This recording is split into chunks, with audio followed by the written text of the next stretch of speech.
নমস্কার, আমি সোমা। কেমন আছো তোমরা সবাই? আশা করছি অনেক ভালো আছো। আমরাও ভালো আছি। তো আমার আরও একটি নতুন ব্লগে তোমাদের সকলকে অনেক অনেক স্বাগত জানাই। আজ শুক্রবার আর এখন বাজে সকাল 8টা। তো এখন থেকে আমি আমার ব্লগটা শুরু করলাম তোমাদের সাথে নিয়ে। সকাল সকাল সমস্ত কাজ সারা হয়ে গেছে আর এখন আমি বানিয়ে নিচ্ছি সোনাদের স্কুলের টিফিন। তো আজ একটু চৌকোনি শেপ করে পরোটা বানিয়ে দিচ্ছি আর সাথে আলু ভাজা।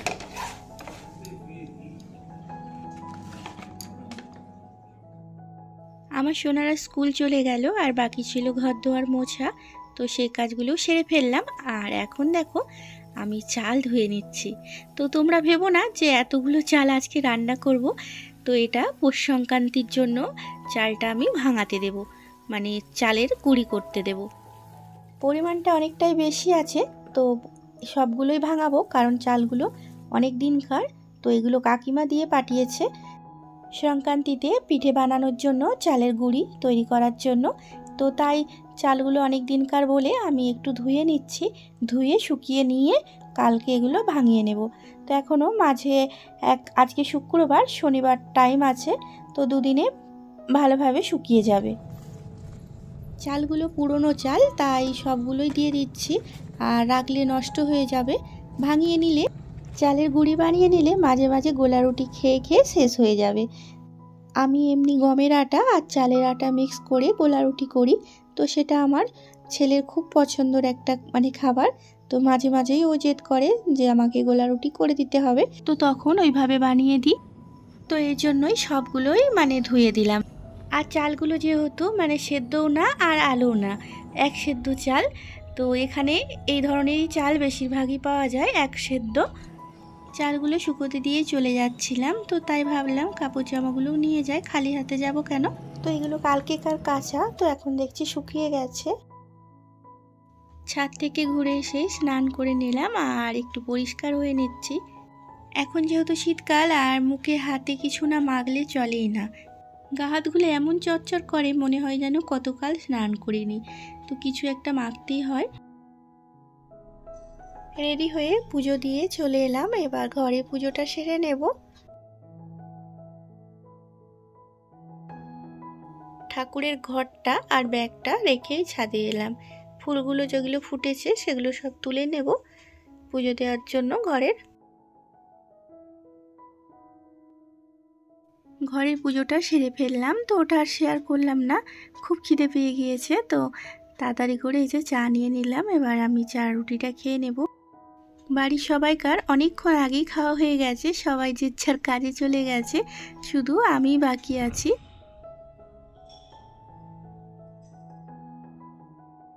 তো খাওয়া দাওয়া সেরে রান্নাটা বসিয়ে দেব, তাই চালটা ধুয়ে নিচ্ছি। তো দেখো এই যে এক বালতি জলের মধ্যে আমাকে আজকে এই ধোয়াধুয়িগুলো করতে হবে, কারণ আজও সেই একই সমস্যা, জল নেই। তো স্নান করতে ঢুকলাম, তখনই দেখছি জল শেষ হয়ে গেল। তো সেই থেকে আর এত মোটর চালাচ্ছি, এক ফোঁটাও জল আসছে না। আর এই বালতির জলটারও অবস্থা দেখো তোমরা, নিচয় কত নোংরা, কিন্তু এটা দিয়েই কাজ চালাতে হবে। নোংরা হলেও কিচ্ছু করার নেই, দেখে খারাপ লাগছে, তাও উপায় নেই, নিরুপায়। তো ওই অল্প অল্প জল দিয়েই সবজিগুলোও ধুয়ে নেব। যে জলটা দিয়ে রান্না করব সেটাও ড্রামে, ছোট ড্রামে 8 ড্রাম আছে। তো ওটা দিয়ে রান্না বান্না করব, তাই আজকে একটু বেশি বেশি সবজি কাটলাম, যাতে রান্নাটা দুবেলারই হয়ে যায়, দুপুরে আর রাত্রিরে। কারণ জল আসবে কি কোনো গ্যারান্টি নেই। তো তাই আজকে চেষ্টা করব একটু একবারে রান্না করে নেওয়ার।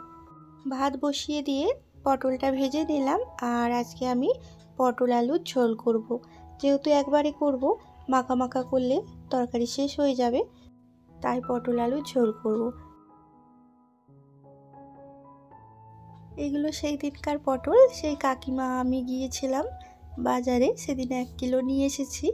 তো অর্ধেকগুলো করছি আর অর্ধেকগুলো রেখে দিয়েছি, তো ওটা আর একদিন করব।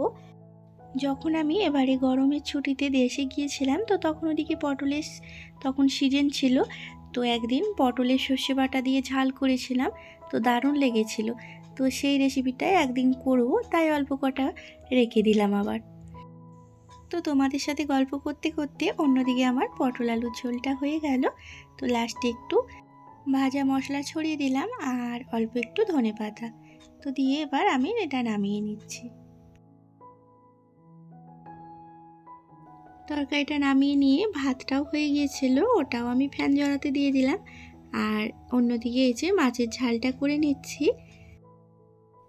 আজ একটু অন্যরকমভাবে মাছের ঝালটা করছি, বেশিরভাগ দিনই না হলে আমি সর্ষে বাটা দিয়েই মাছের ঝালটা করি। তো আজ একটু পেঁয়াজ, আদা, রসুন, তারপরে সব রকম মশলা আর লাস্টে একটু টক দই দিয়ে দিলাম। আমি দই কাতলা শুনেছি, দই রুই কোনোদিনও শুনিনি।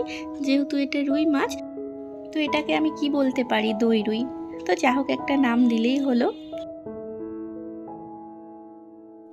রান্নাবান্না আমার মিটে গেছে আর ওভেনটা, কিচেনটা সব পরিষ্কার করে নিলাম। সবজি ধুয়ে, চাল ধুয়ে অল্প একটু জল বেঁচেছিল, তো সেটা দিয়েই এগুলো পরিষ্কার করে নিলাম।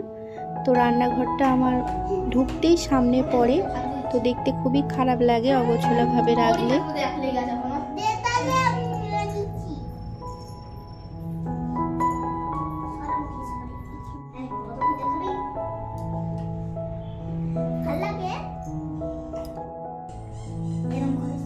চল ভাত তাড়াতাড়ি খা। হ্যাঁ,